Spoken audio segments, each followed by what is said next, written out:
우리 지난 4월 16일 일어난 세월호 참사로 인해서 온 나라가 또 사회가 여러 가지 많은 것들을 이렇게 보게 되고 이렇게 생각하게 됩니다. 무엇보다 이번 세월호 참사를 통해서 우리가 알게 되는 것은 우리 사회가 얼마나 심각한 위기에 처해 있는지, 또 얼마나 우리가 그 위기에 처해 있은 사실을 깨닫지 못하고 그냥 안일한 상태에서 빠져 있었는지 그 사실을 보게 되었습니다. 이번 사고를 통해서 우리가 알게 된 것은 사람들이 얼마나 이기적이고 탐욕적인지, 다른 사람의 생명, 안전을 아랑곳하지 않고 자기의 욕심을 채우기 위해서 결국 자기 이익을 구하여 사람들을 결국 죽음으로 내몰게 되었고, 또 이에 대해서 적절하게 관리하고 감독해야 할 정부가 그 책임을 제대로 감당하지 못하고 너무 안일하고 무사하고 그들 역시 자기 이익에 따라서 움직이는 무책임한 모습을 보게 되었습니다. 이런 사실들을 보면서 모든 사람들, 우리 온 국민이, 시민들이 분노하기도 하고 절망하고 너무 심각하다, 그런 생각을 하게 됩니다.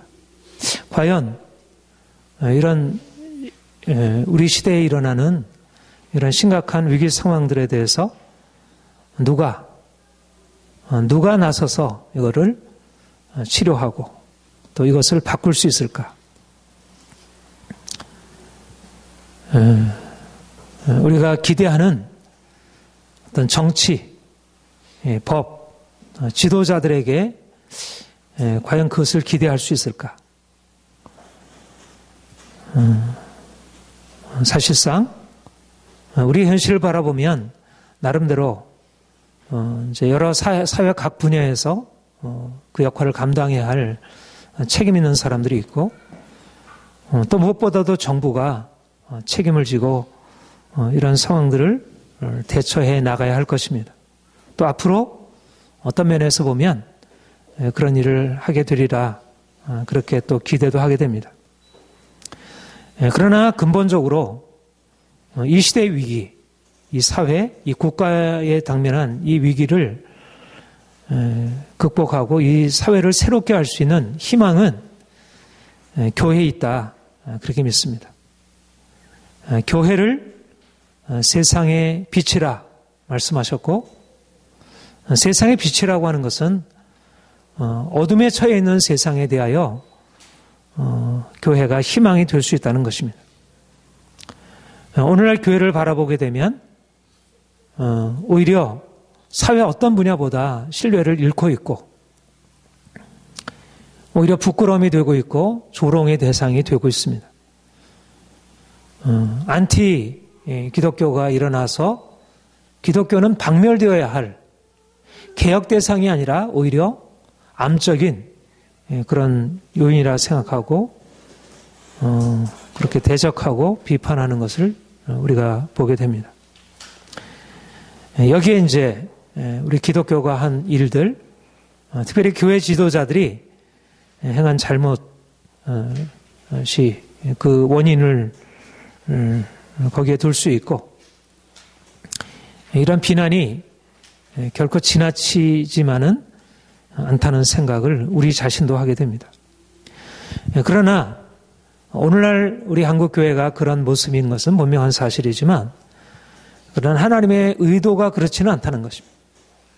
하나님의 목적 속에, 하나님의 생각 속에 있는 교회는 그렇게 세상에서 부끄러움 당하고 세상이 위기 가운데 처해 있는데도 그 상황에서 제대로 빛을 나타내지 못한 그런 교회가 아니라는 것입니다. 하나님이 교회를 이 땅에 세우실 때 축복의 통로로 세우셨습니다.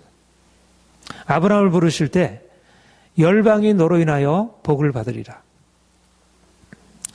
하나님이 교회를 세우실 때 오늘의 본문처럼 너희는 세상의 빛이라 그렇게 말씀하셨습니다. 하나님이 우리를 이제 세상의 빛이라고 하는 그 본래적인 정체성으로 다시 세워주실 것을 우리가 기대하는 것이고요. 그래서 저는 이번 세월호 참사가 이 나라를 일깨우는 하나의 하나님의 경고 신호라 이렇게 여기시고, 또 무엇보다도 병든 교회, 잠자는 교회, 자기의 사명, 정체성을 잃어버리고 방황하는 교회를 향한 하나님의 나판이라 이런 생각을 하게 됩니다. 하나님이 교회를 세상의 빛으로 세우셨습니다. 그런데 여기서 세상의 빛이라고 하는 것은 무엇보다도 하나님에게 돌려지는 그러한 속성입니다. 하나님이 빛이시고 그분에게만 빛이 있습니다. 그분이 모든 자연의 빛, 모든 사회의 빛의 근원이시고, 그분이 없으면 한순간도 이 세상에 존재하는 그 빛이 그대로 유지될 수 없을 것입니다. 하나님이 빛이시고, 그리고 우리는 어떠합니까? 하나님이 이 세상을 그의 빛으로 창조하셨고 인간 안에 그런 놀라운 빛을 주셨습니다. 그러나 아담이 범죄하고 타락한 이후에 그 빛으로 나아갈 인간이 이제 사단의 미혹을 받아 어둠에 속하게 되었다는 것입니다. 이제 하나님이 예수 그리스도를 보내신 것은 그를 빛으로써 어두운 세상을 밝히시고 그로 인하여 이 세상을 새롭게 하시기 위함입니다. 그리스도께서 이 땅에 빛으로 오심으로 우리에게 일어나는 일이 무엇인가? 이 앞으로 오세요.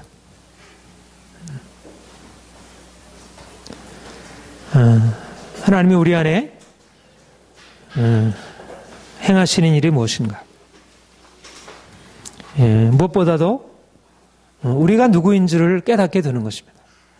어둠에 있을 때와 빛 가운데 있을 때의 차이가 뭐죠? 어둠에 있으면 우리가 어떠한 모습을 하고 있는지를 깨닫지 못합니다.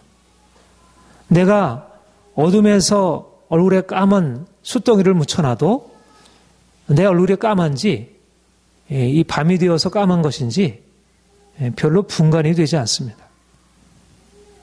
뭐 조그만 금 같은 것은 전혀 눈에 보이지 않습니다. 그러나 밝은 대낮이 되면 우리가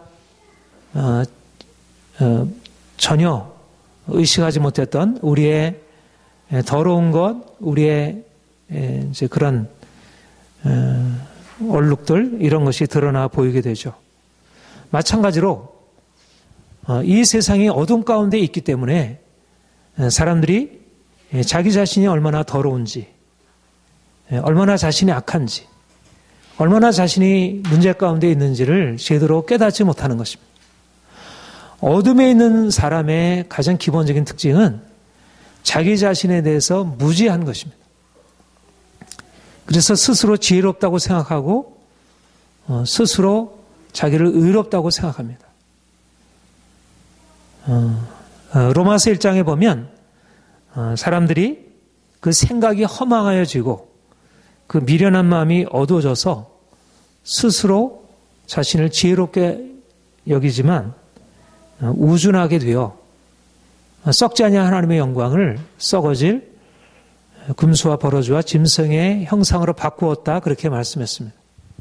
사람들은 자기 자신에 대해서 정결하다고 깨끗하다고 이만하면 잘 사는 것이라고 그래도 나는 도덕적이고 저 사람보다는 낫다고 그렇게 생각하고 있지만 자신을 제대로 보지 못하고 그 눈이 어둡게 된 것이고 또 그가 살고 있는 환경 자체가 어둠에 속해 있는 것입니다. 성경은 모든 사람들이 죄를 범하였고 하나님의 심판 아래에 놓여 있다 그렇게 말씀하십니다. 종교개혁자 루터나 칼빈이 개신교를 이제 새롭게 시작하면서 그들이 가르쳤던 가장 핵심적인 교리가 뭐냐면 인간이 전적 부패했다는 사실입니다. 겉으로 보면 인간이 선하고 아름다워 보이고 또 실제적으로 인간 안에 선에 대한 추구가 있지만 그러나 얼마나 병들고 왜곡되었는지 우리가 알고 있는 것보다 훨씬 더 심각하다는 것이에요.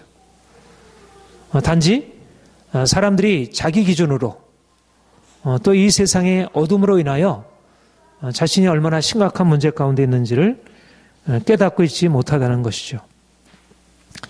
그런데 이제 하나님이 이제 예수 그리스도를 보내셨고 빛 되신 주님이 우리 인생 안에 그의 빛을 비추심을 통하여 우리 인생이 얼마나 병들었는지, 우리가 얼마나 악한지, 우리가 얼마나 무지한지, 우리가 얼마나 문제 가운데 처해 있는지를 우리로 하여금 깨닫게 하는 것입니다. 그동안 우리 스스로 의식하지 못했던 것들을 의식하게 되고 우리의 어둠을 비로소 인정할 수 있게 됩니다. 하나님이 우리에게 주시는 은혜 중에 가장 큰 은혜가 무엇일까? 우리 자신을 발견하는 것입니다. 소크라테스가 한 유명한 말이 있죠. 무슨 얘기죠? 너 자신을 알라. 내가 소피스트들과 다른 것이 뭐냐면 소피스트들은 자기 자신이 모르고 있다는 사실을 알지 못하고 있고 나는 내가 알지 못하고 있다는 사실을 알고 있다. 그게 다른 사람들보다 조금 내가 나은 것이다. 근데 이게 조금 나은 게 아니고 이것이 굉장한 지혜의 나타남이라는 것입니다. 지혜 있는 사람은 누구이냐? 자기를 어리석다라고 생각하는 사람이 지혜 있다는 것입니다. 자기 스스로 지혜 있다고 생각하는 사람은 사실 자기의 어리석음을 깨닫지 못하고 있는 정말 무지한 자이고 내가 지혜가 없구나, 내가 어리석구나를 깨달았다는 얘기는 뭔가 지혜의 빛 가운데 이미 섰다는 것이죠. 그러니까 우리가 빛 되신 주님이 우리에게 인생 안에 찾아오셔서 우리에게 빛을 비추실 때 우리가 빛으로 변화되기에 앞서서 1차적으로 일어나는 변화는 내가 어둠이구나. 내가 이제까지는 지혜롭다고 생각했는데 내가 지혜가 없었구나. 내가 이제까지 의롭다고 생각했는데 내가 행한 행위들이 온갖 더럽고 죄악된 것이었구나. 자기 자신을 새롭게 발견하게 되는 것입니다. 우리가 사실상 우리의 행위를 바꾸는 것은 쉽지 않습니다. 그런데 세상 사람들과 하나님을 알지 못하는 사람들과 하나님을 아는 사람들의 차이는 뭐냐면 사람들은 자신이 악한 일을 행하면서도 그 악을 악으로 인정하지 않고 거기에 그냥 담대하게 머물러 있다면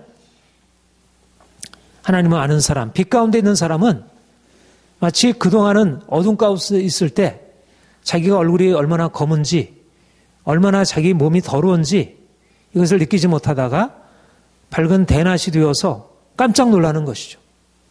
내가 이렇게 얼굴이 더러웠다니, 이 얼굴을 들고 다녔다니 부끄러워지기 시작하는 것입니다. 이게 바로 은혜의 시작이라는 것이죠. 우리 개신교가 캐톨릭보다 나은 것, 캐톨릭 안에도 나름대로 여러 가지 긍정적인 교리들도 있고 강점이 있지만 캐톨릭보다 나은 것은 바로 이러한 자기의 죄에 대해서 보다 분명하게 인식할 수 있는 그런 자기 인식 능력입니다. 여러분이 영원히 살아있다고 하면 내가 문제가 있구나. 내가 깨끗하지 못하구나. 내가 더러운 존재이구나. 그것을 하나님 앞에서 더 명료하게 인식할 수 있게 되는 것입니다. 그게 바로 우리가 깨어있는지 우리 영혼이 살아있는지 아닌지를 측정하는 중요한 정도입니다. 여러분, 그 맹자의 그 사단이라고 하나요? 이제 그 네 가지 인의 예지, 네 가지 사단을 얘기를 하죠. 그런데 그 중에 사랑은 측은지심이다. 그렇게 얘기를 하고 인의 예지. 의는 수호지심, 부끄러움을 아는 마음이다. 그렇게 얘기를 했습니다. 유교의 진리 안에도 인간이 자기 자신의 잘못을 인정하고 그것을 반성할 수 있는 능력을 가지고 있는 사람이야말로 진정으로 의로운 삶의 시작이라는 것입니다. 그러니까 자연인들도, 하나님을 알지 못하는 자연인들에게도 자기의 잘못을 부끄러워할 수 있는, 그것을 지극히 정상적인 살아있는 영혼의 표지라고 이렇게 여겼습니다. 우리가 일본을 독일과 대조시켜서 이해하죠. 독일은 어떻게 보면 더 악한 죄를 지었잖아요. 무려 600만을 학살시켰습니다. 근데 우리는 독일이 뭐 더 잘 살아서가 아니라 독일이 끊임없이 자신이 행한 그 나치의 죄악에 대하여, 그 조상들의 죄악에 대하여 그것을 부끄러워하고 그것에 대해서 너무 죄송해하고 거듭거듭 유대인들에게 용서를 구하고 자기의 죄악을 거듭 기억하고 있는 것입니다. 그게 어디서 비롯되었습니까? 기독교 신앙에서부터 하나님을 아는 사람들이 가지고 있는 기본적인 삶의 자세입니다. 근데 얼마 전에 아베가 우리를 분통 터지게 하는 자기들이 행한 그 악행에 대하여 우리 민족을 그렇게 고통스럽게 하고 전쟁을 일으켜서 수많은 사람들을 죽이고 그 꽃다운 처녀들을 데리고 와서 그 모진 고난과 수치를 경험하게 해놓고도 전혀 부끄러워할 줄 모르고, 우리는 독일과 다르다. 독일과 우리나라는 다르다. 독일처럼 우리는 그렇게 사죄할 전혀 이유가 없다. 그게 강함이고 그게 잘난 것이 아니고요. 그게 일본의 수준을 보여주는 것입니다. 한 나라의 지도자가 그 정도의 의식을 가지고 있다는 것은 일본이 가지고 있는 수준을 보여주는 것입니다.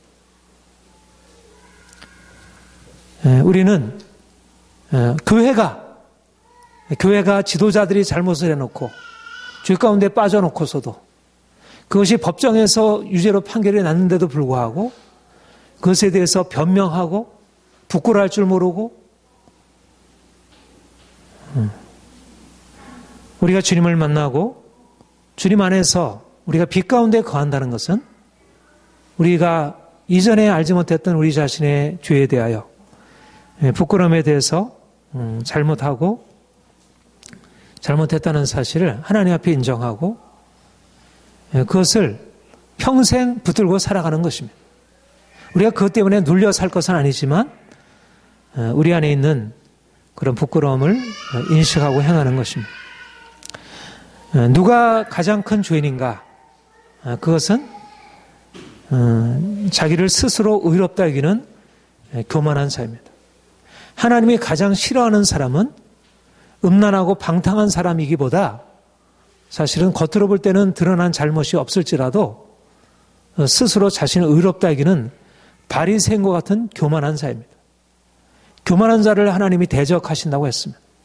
사단이 교만하여 하나님을 대적했고 아담이 교만하여 하나님과 같이 되려고 하다가 이 땅에 죄를 불러왔습니다. 오늘날도 사실상 모든 죄의 근원은 밑바닥 밑에 있는 사람, 약한 사람들이 범하는 죄가 아니라 위에 있는 사람들이 자기 스스로 의롭다 여기고 자기를 스스로 지도자로 자처하는 사람들이 행하고 있는, 자기 자신을 부끄러워할 줄 모르는, 자기는 의로운 자이고 다른 사람을 심판하고 다스릴 자라고 생각하는 교만한 자들입니다. 그래서 자신의 죄를 돌이키지 않고 회개하지 않습니다. 하나님이 우리에게 오셔서 하는 일은 우리를 의인의 자리에서 죄인의 자리로 낮추는 것입니다. 우리가 이전에는 칼빈이 그렇게 얘기를 했어요. 내가 하나님 앞에 서기 전까지는, 그 율법의 빛 앞에 서기 전까지는 모두 다 착각하고 산다는 것입니다. 자기를 의인으로 여기고 그래서 자기에 대해서 부끄러워하지 않습니다. 그런데 하나님 앞에 서서 그의 거룩한 율법의 빛 앞에 서게 되었을 때 인간이 자신의 병든 모습을 발견하게 되고 자기가 얼마나 악한 자인지를 인정하게 되는 것입니다. 여기에 구원이 시작이 됩니다. 누가 구원에 이르는가? 자기를 구원받아야 할 절망적인 죄인으로 인식하는 자입니다. 건강한 자에게는 의원이 쓸데없고 병든 자에게라 쓸데있다. 주님이 바리새인들을 향하여 말씀하셨습니다. 오늘날 많은 사람들이 예수 그리스도를 필요로 하지 않습니다. 자기의 이성을 믿고 자기가 행하고 있는 도덕적인 행위를 붙들고 있습니다. 예수 그리스도 아니면 내가 구원이 없다는 사실들을 사람은 인정하지 않습니다. 우리가 세상 사람들과 다른 것은 우리도 전에 자기 자신의 잘못에 대해서 깨닫지 못하고 인정하지 않는 그러한 숨겨져 있는 죄인이었다면 이제 우리가 주님을 만나가 된 후 우리가 병든 자임을, 우리가 부끄러운 자임을 인정하기 시작하게 되었다는 것입니다. 우리가 의를 행함으로 하나님 앞에 의인이 되는 게 아니고 내가 의인이 아니고 죄인이라는 사실을 깨달음으로 하나님 앞에 나아가 우리의 죄를 고백하여 의롭다 칭함을 받는 것이 의인이 되는 길입니다. 그래서 우리는 의를 행함의 의라 말하지 않고 하나님의 우리를 의롭다 칭하시는 칭의를 의의 근원으로 얘기합니다. 이것이 개신교가 가지고 있는 의에 대한 새로운 정의입니다. 우리가 의롭게 된다는 것은 무엇이냐? 실제적으로 의롭게 되는 것이기에 앞서서 불의한 자인데 자신의 죄인됨을 깨닫고 하나님 앞에 나아가 자신의 죄를 고백함으로 그분이 나를 의롭다 칭하시고 그분 안에서 용서를 경험하는 것. 이것이 의의, 우리가 하나님 앞에 소유하게 되는 의의 근원이라는 사실입니다. 주님이 너희는 세상의 빛이라 그렇게 말씀하시는데 그러나 우리를 세상의 빛으로 말씀하시기 전에 먼저 우리가 그분 안에서 그분 앞에서 우리가 얼마나 어둠인지 우리가 빛이 아니고 우리 안에는 빛이 없고 어둠이라는 사실을 하나님이 우리에게 보이시고 알리시는 것입니다. 캐톨릭과 개신교의 차이가 바로 여기 있습니다. 우리가 하나님 앞에 의롭게 됨으로 하나님이 나를 인정해 주시는 것이 아니라 내가 하나님 앞에서 설 수 없는 죄인이라는 사실을 깨닫고 하나님, 나는 부끄러운 사람입니다. 나는 하나님 앞에 설 수 없는 죄인입니다. 탕자와 같이 하나님 앞에서 나를 불쌍히 여기소서. 세리와 같이 그렇게 고백하게 됩니다. 우리의 의는 세상 사람들과 그렇게 큰 다름이 없습니다. 우리도 여전히 거짓되고 우리도 여전히 세상 앞에 타협하고 우리도 여전히 분노하고 미워하고 우리 자신의 의로서 그분 앞에 설 자격이 없습니다. 우리가 세상과 두려워하는 다른 것은 세상은 자신의 죄를 짓고 행하면서도 그것을 보면서도 부끄러워하거나 두려워하지 않는다면 우리는 그분 앞에서 우리가 얼마나 큰 죄인인지 인정하고 우리의 죄를 부끄러워하고 우리의 죄에 대하여 그분 앞에 나아가 고백하게 되는 것입니다. 우리 자신이 얼마나 부끄러운 자인지 우리가 우리의 죄로 인해서 얼마나 절망적인 심판 앞에 놓여 있는지를 깨닫게 됩니다. 빛으로 사는 사람은 부끄러움을 아는 사람입니다. 이전에 부끄러움을 알지 못하던 우리가 이제는 나의 부끄러움을 발견하고 다른 사람의 잘못을 보고 그것을 정죄하고 그것을 비판하기 앞서서 내 자신을 돌아보아 내가 얼마나 온전하지 못한 자인지 그것을 인정하게 됩니다. 세상에서 다른 사람들을 이끌어가려고 하는 많은 사람들은 한결같이 교만합니다. 자기 자신은 의롭다고 생각하고 다른 사람은 죄인이라고 생각하고 자기의 문제를 인정하지 않습니다. 그런데 하나님의 사람, 하나님의 빛 가운데 선 사람들의 가장 기본적인 모습은 세상과 대조적으로 자기 자신이 얼마나 큰 죄인인지 깨달아 인정하는 겸손함입니다. 그리스도인들의 가장 첫 번째 열매, 어거스틴이 그렇게 얘기했고 칼빈이 그렇게 얘기를 했습니다. 가장 중요한 표지, 루터도 그렇게 얘기를 했고 가장 중요한 표지가 무엇이냐? 자신의 죄인됨을 인정하는 겸손이라는 것입니다. 오늘날 이 시대 가운데 모두 다 자기가 잘났다고 그리고 다른 사람을 지배하고 누리려고 하는 이 시대 가운데서 그리스도는 무엇보다도 하나님 앞에 서서 자기의 부끄러움을 인정할 줄 아는 겸손한 자리로 낮아져야 합니다. 자기 비판 능력, 자기 반성 능력이 없이 그렇게 다른 사람과 자기를 비교하여 스스로 높이는 것은 하나님의 심판 앞에 놓이게 되는 길입니다. 두 번째로 주님이 우리를 그분의 빛이라 명하셨습니다. 우리가 그분의 빛이라 말씀하는 것은 우리가 그분의 능력으로 말미암아 우리가 의롭다 여김을 받을 뿐만 아니라 실질적으로 우리의 삶이 거룩하게 의롭게 변화되는 것입니다. 이것이 구원입니다. 우리가 구원의 은혜를 두 가지로, 가장 중요한 구원의 은혜를 두 가지로 얘기할 수 있습니다. 그것이 한 가지가 칭의이고 한 가지가 성화입니다. 칭의란 죄인을 의롭다 칭해 주시는 것이고, 성화란 실질적으로 죄인이 의인으로 변화되는 것입니다. 우리가 구원을 받았다는 것은 죄인이 하나님 앞에 나가서 회개함으로 용서함을 받아 의롭다 여김을 받는 것과 함께 실질적으로 죄인이던 자가 이제는 죄에서 벗어나서 의로운 삶으로 변화되는 그 성화의 과정을 시작하고 밟아나가는 것을 말합니다. 전에는 우리가 죄의 종이었습니다. 죄의 노예였습니다. 우리가 아무리 애써도 우리 자신을 바꿀 수 있는 능력이 우리에게는 없었습니다. 그런데 이제 하나님이 예수 그리스도 안에서 우리를 거듭나게 하시고 이제는 그와 연합하게 하심으로 이제는 죄에 대하여 죽고 하나님께 대하여 산 자로 우리를 바꾸어 놓으신 것입니다. 그래서 이제는 죄에서 벗어나서 악을 미워하고 선을 택할 수 있는 진정한 자유가, 죄로부터의 자유가 주어지게 되었습니다. 너희가 전에는 어둠이더니 이제는 주 안에서 빛이라. 빛의 자녀들처럼 행하라. 빛의 열매는 모든 착함과 의로움과 진실함에 있느니라. 전에는 우리가 어둠이었지만 이제는 주님이 우리를 빛으로 바꾸시기 때문에 이제는 우리의 삶이 착함과 의로움과 진실함으로 행하게 되는 것입니다. 오늘날 세상 사람들은 어두운 가운데 있기 때문에 그들의 정체성, 그들의 본질이 어둠이기 때문에 나쁜 나무에서 좋은 열매를 맺을 수 없듯이 아무리 사람들이 도덕적인 선을 행한다고 할지라도 아무리 그들이 노력하고 애쓴다고 할지라도 그들의 마음을 바꿀 수 없습니다. 그러나 하나님이 우리를 이제 그리스도 안에서 거듭나게 하셔서 이제는 우리의 영혼을 새롭게 하시고 우리의 마음을 새롭게 하심으로 새 마음과 새 영을 주심으로 우리가 하나님의 말씀에 따라 순종하여 거룩한 삶을 살게 하신 것입니다. 이제는 우리는 그분의 거룩함을 가지고 세상에, 어두운 세상에 나아가 그분의 빛을 비추는 사람들입니다. 우리가 빛으로 이 세상에 나가서 보게 되는 것은 세상이 얼마나 심각하게 어둠에 잠겨 있는지를 깨닫는 것입니다. 사람은 어둠을 어둠으로 인정하지 않고 자신의 죄를 죄로 인정하지 않고 악을 행하면서도 그 악에 대해서 보응을 원하지 않습니다. 그런데 그리스도인들이 이 세상에 빛으로 나간다는 것은 무엇입니까?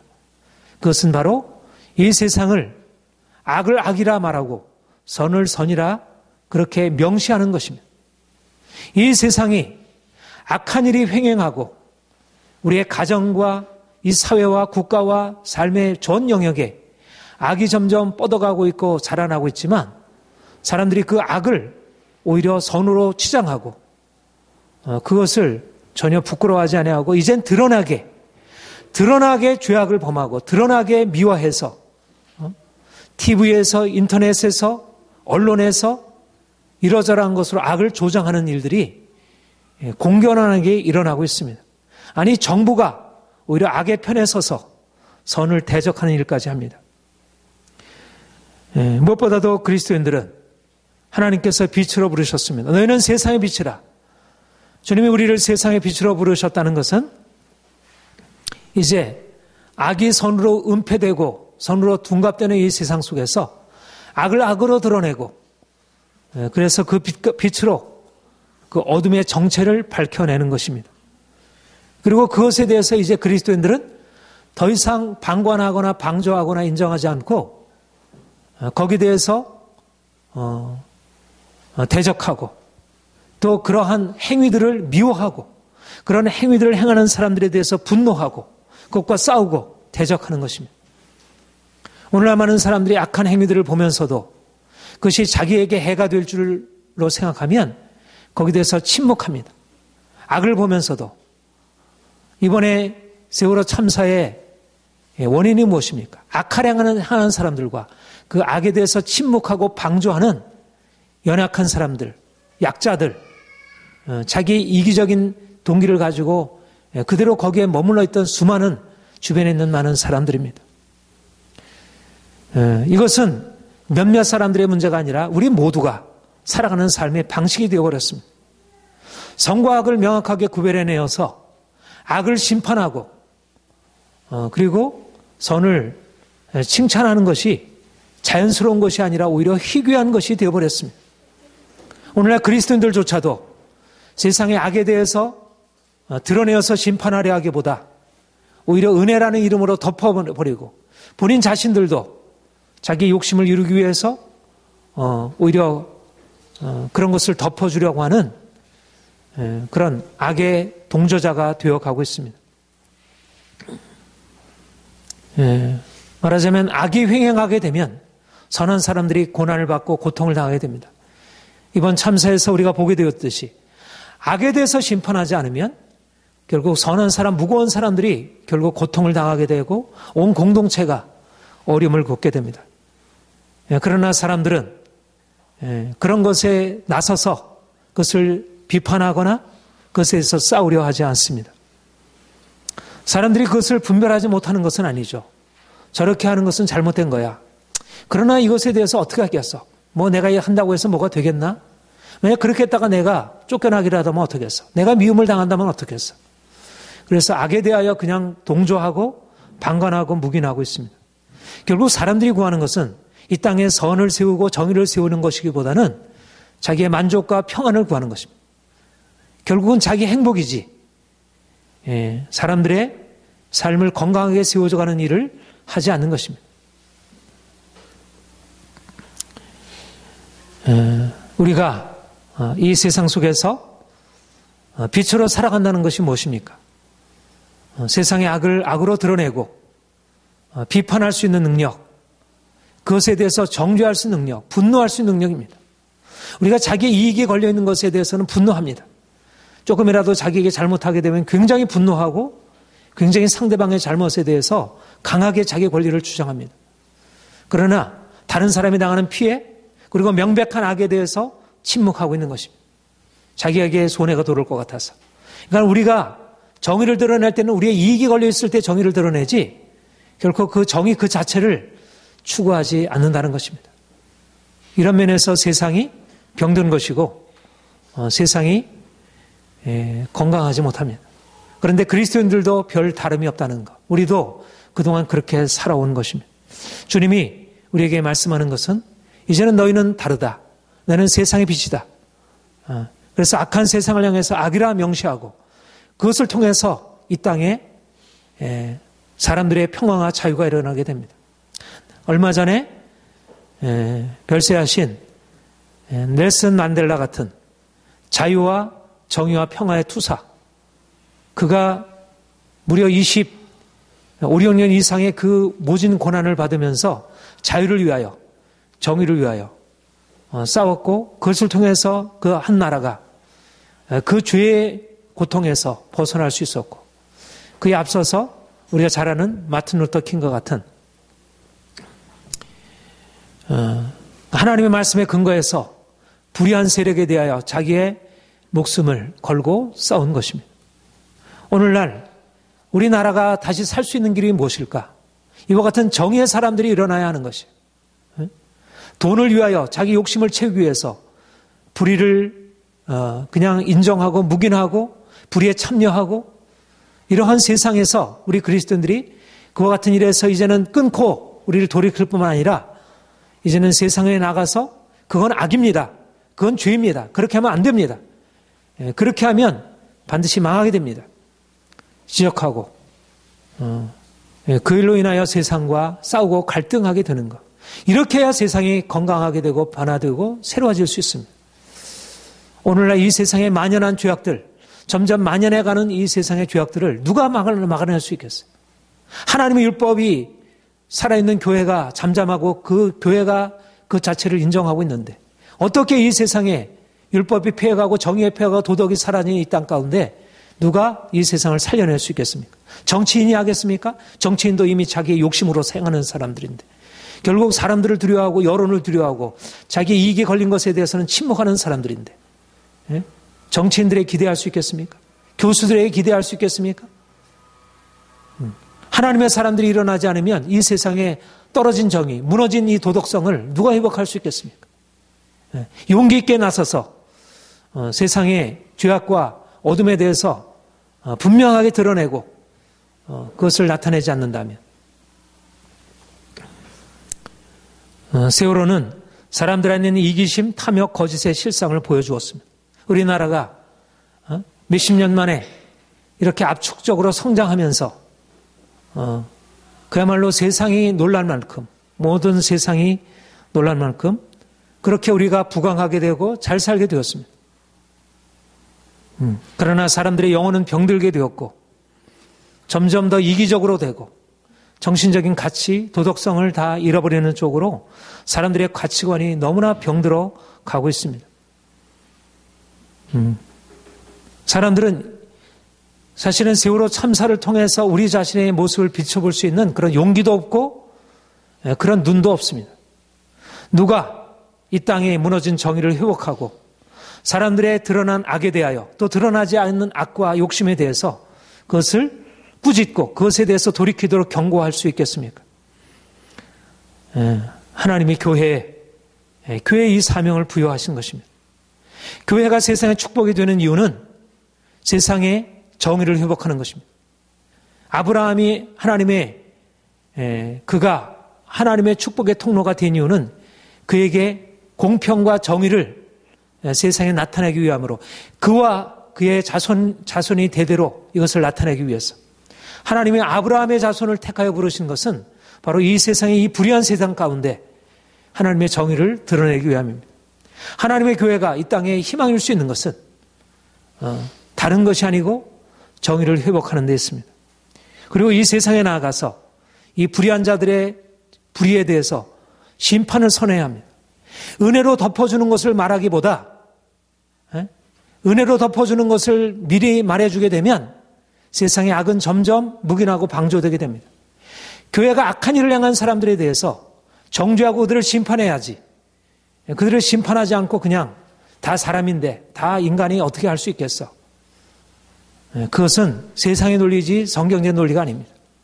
그리스도인들은 세상과 타협함이 없이 세상의 죄악에 대하여 드러내고 심판하는 사람들입니다. 우리가 하나님의 심판을 받은 사람들이고 하나님 앞에서 우리의 죄를 부끄러워하는 사람들이고 어떻게든지 하나님 앞에서 정결하게 살아가려고 하는 자기 자신이 하나님 앞에서 하나님의 심판 앞에 선 자들로 그리고 하나님이 주신 은혜를 따라서 용기 있게 세상을 향하여 반드시 유병한 일가나 이런 청해해진 해운과 같은 이런 악덕 기업에 대해서 하나님의 심판이 있고 또 마땅히 이 땅에서도 심판을 받아야 하는 것을 우리가 말하고 그렇게 이 사회가 정의가 회복되지는 사회로 나아가도록 그러한 사람들을 뽑아야 하고 그런 사람들이 세워질 수 있도록 해야 합니다. 무엇이 이 땅을 다스리고 한 나라를 다스리고 한 지방을 다스릴 수 있는 조건인가? 도덕성이고 정의의 능력입니다. 도덕성이 폐기되고 도덕성에 있어서 온전치 못한 사람, 그러한 정파, 이것에 있어서 다 문제를 제기해야 합니다. 그리스도인들은 이 땅에서 세상을 향하여 불편한 양심이 되어야 합니다. 사람들의 양심을 불편하게 해야 합니다. 사람들의 양심이 활맞고 사람들의 양심이 무뎌져서 죄를 행하면서도 죄를 죄로 여기지 않는 것이 오늘날의 형편이 되었습니다. 사람들은 죄에 대해서 관용하고 적당히 덮어주고 오히려 이것을 사람에 대한 관용이나 배려라고 그렇게 말합니다. 그것이 바로 세상을 향한 지혜라 생각을 합니다. 그런데 그리스도인들의 지혜는 그것이 아닙니다. 그리스도의 지혜는 진정한 배려와 사랑은 죄를 드러내고 사람들을 경고하고 거기서 돌이키도록 하는 것입니다. 그것이 사람들을 살리는 일입니다. 여러분, 사랑하는 자녀들이 게임에 빠져 있고 술에 빠져 있고 포르노에 빠져 있다면 그것을 묵인하고 관용할 부모가 있겠습니까? 사랑한다고 하는데. 책망하고 있어 돌이켜야지. 이 사회가 온갖 죄악으로 탐욕으로 물들어가고 병들어가고 있는데 이 사회에 대해서 그냥 방조하고 방관하고 있다면 그것은 이기심 때문이지. 그게 어떻게 사랑이겠습니까? 우리가 이 사회를 사랑한다는 것은, 이 나라를 사랑한다는 것은 결국 병든 세상, 죄로 인하여 탐욕으로 인해서 병든 세상에 나가 사람들을 정의로 세우는 것입니다. 하나님이 우리를 세상의 빛으로 세우셨습니다. 우리가 이제 주님의 부르심을 받은 이유는 더 이상 세상에 타협함 없이 주의 빛을 나타내고 그리고 주의 빛을 전하는 것입니다. 어둠을 어둠으로 드러내고 타협하지 않는 것입니다. 그러면서 하나님이 교회 가운데 권위를 주시는 것입니다. 교회가 도덕성을 회복하고 정의를 가지고 세상과 싸울 때 그때 세상이 교회를 두려워하게 되고 교회의 말에 순복하게 됩니다. 오늘날 교회가 도덕성을 잃어버리고 세상의 부와 명예를 쫓아가기 때문에 권위를 상실하고 짓밟히게 되었습니다. 소금이 맛을 잃으면 세상에 짓밟힌다고 했습니다. 그런데 교회가 도덕성을 회복하고 하나님의 거룩함을 가지고 세상에 나가면 세상이 우리가 설사 세상 권력이 없다고 하더라도 세상에 함부로 대할 수가 없습니다. 이 도덕성이라고 하는 것은 아무나 가질 수 있는 것이 아님을 모든 사람들이 알고 있습니다. 정직한 사람은 총섭이라 하더라도 함부로 그 사람을 대할 수가 없습니다. 오늘날 교회가 권위를 찰 수 있는 유일한 길은 하나님의 정의 편에 서고 세상의 빛으로 우리의 본래적인 정체성과 사명을 회복하는 것입니다. 사랑하는 성도 여러분, 주님은 우리에게 너희는 세상의 빛이라 말씀하셨습니다. 우리 안에 있는 모든 어둠을 주님께 회개하고 우리가 철저하게 자신의 죄를 부끄러워하고 날마다 주님 앞에 우리의 어리석음과 연약함을 주님 앞에 드러내어 겸손에 고백하고 그러나 세상을 향해서는 좀 더 담대하게 우리가 세상보다 어떻게 특별히 우리가 개인적으로 무엇이 나아서가 아니라 하나님의 권위를 가지고 하나님의 능력을 가지고 세상의 어둠을 드러내고 세상을 정죄하고 그래서 세상을 구원하는 것입니다. 우리가 정죄를 받음으로 구원에 이르게 되었듯이 세상도 정죄를 받음으로 구원에 이르게 됩니다. 정죄함이 없는 구원은 존재하지 않습니다. 먼저 정죄를 받아야 그래야 구원에 이르게 됩니다. 하나님이 오늘날 주의 몸된 교회를 이렇게 세우실 것입니다. 저는 한국교회 안에 이러한 회복의 역사, 하나님의 말씀이 회복되어지고 이 땅을 향하여 하나님의 권위를 가지고 나가는 이 하나님의 권세가 회복되어지는 그런 일들이 일어나기를 원합니다. 의를 위하여 핍박을 받는 자는 복이 있나니 천국이 저희 것임이라 말씀하셨습니다. 의에 줄이고 목마른 자는 복이 있나니 저희가 배부를 것이며 의를 위하여 핍박을 받는 자는 복이 있나니 저희가 하늘에서 상이 큼이라 말씀하셨습니다. 우리는 의를 선포하고 세상의 빛이 되므로 어둠으로부터 비난받고 욕먹고 핍박을 받고 그리하여 하늘의 상급을 얻을 사람들입니다. 여러분 좀 더 담대하게 사세요. 세상을 향하여 이제 타협하는 방식으로 세상에 어떻게 하면 빌붙어서 뭔가 무엇을 얻을까 그런 방식으로 살아갈 것이 아니라 이제 내가 이제까지 타협하던 모든 삶에서 내가 적당하게 살아가던 모든 삶에서 이제는 돌이켜서 내가 단호하게 하나님 편에 서서 내가 하나님의 의를 세워가리라. 그리고 이 나라가 정의로운 나라가 되올 수 있도록 그래야 하나님의 평화가 이 땅에 임할 수 있도록 우리가 날마다 나라를 위해서 기도하고 대통령을 위해서 기도하고 정당들을 위해서 기도하고 국회의원들을 위해서 기도하고 사법부를 위해서 기도하고 언론을 위해서 기도하고 그래서 이 사회 가운데 이 땅 가운데 하나님의 정의가 세워지도록 이 땅이 어두운 세상이 우리 그리스도인들로 인하여 밝아지는 하나님의 역사가 이 땅 가운데 일어날 수 있도록 이제 하나님의 교회가 이제는 다음 단계로 나갈 때가 되었습니다. 이제까지 영적인 하나님의 은혜를 주셨다면 이제는 그 영적인 은혜를 가지고 칭의 은혜를 가지고 이제는 실제적인 거룩함으로 나아가서 세상을 변화시키고 새롭게 하는 그런 하나님의 교회가 되어야 할 것입니다. 함께 기도하겠습니다. 하나님이 너희는 세상의 빛이라 말씀하셨습니다. 이 사회가 심각한 위기인 것은 돈이 없음 때문이 아니고 재정적인 위기가 아니고